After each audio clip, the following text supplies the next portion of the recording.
For more on Disney's earnings, we are joined by New York Times columnist James Stewart. He's also a CNBC contributor, the co-author of the upcoming book, Unscripted, The Epic Battle for a Media Empire and the Redstone Family Legacy. That's going to be a juicy one. Jim, great to have you with us. What's your take on Bob Iger's big plan?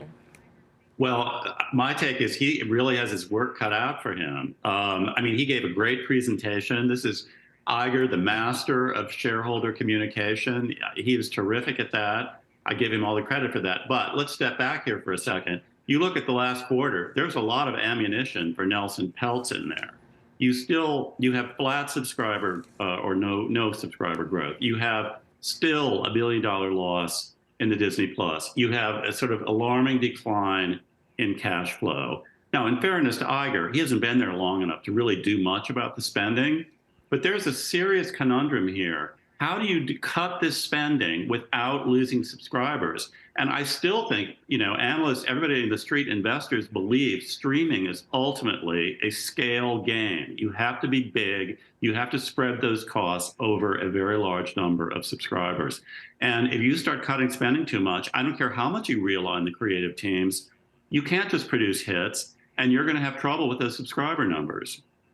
James, when you look at the option for third-party licensing, who would the third party be? Everyone's a competitor.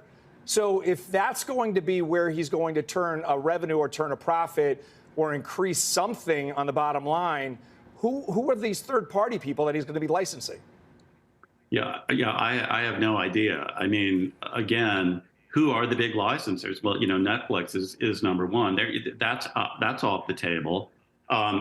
Yeah, I think it's baffling. I think the idea that you're going to turn a profit in 2 years is a great aspiration, but is that really realistic given the numbers we're seeing? I don't know. And you're going to squeeze $5 billion out of there? That's a huge challenge. Cost cutting has never been a long-term growth strategy for anybody, in my experience. James, I'm curious how you're thinking about overall profitability. Netflix running EBITDA margins between 15 and 20%. How on earth can they get there? Even if they get there kind of revenue-wise, it doesn't seem like the profitability will be anywhere near that. I don't see it there. I mean, look, a lot of the success of Disney's numbers this quarter came from the theme parks. And, again, they're doing a great job there. There's been tremendous pent-up demand. But that pent-up demand, the ability to keep raising prices, streaming the lines and making people pay more, there's an upper limit to that.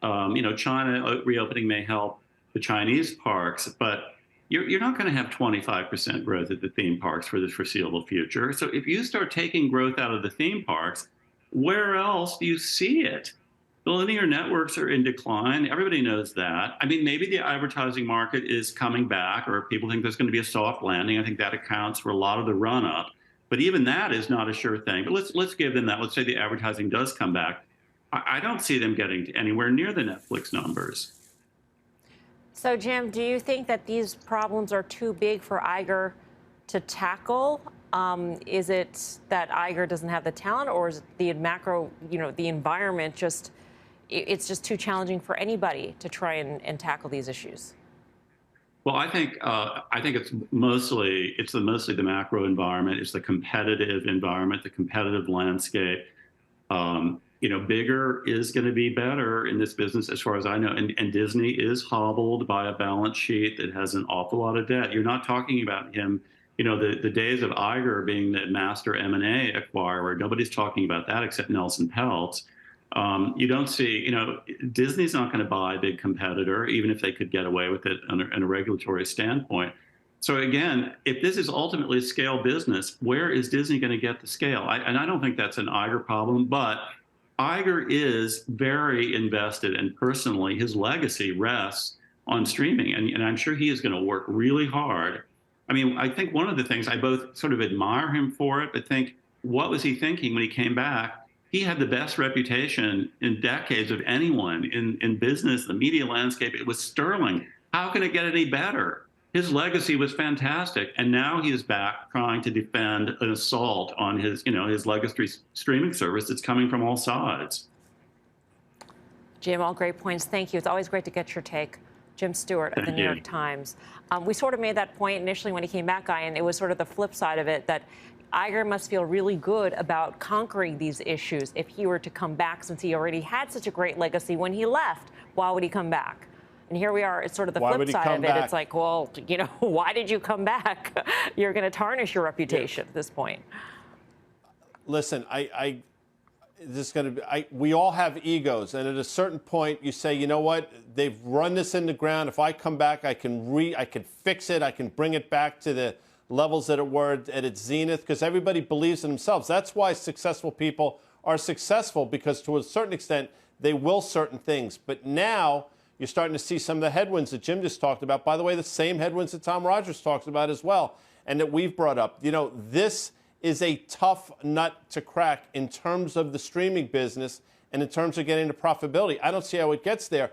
And, oh, by the way, it's not a cheap stock now either. So you have a couple of those headwinds. And, you know, again, talking about ego, I mean, I can't speak for Mr. Iger, but I guarantee he does not want Nelson Peltz anywhere near a board seat. That's just my opinion.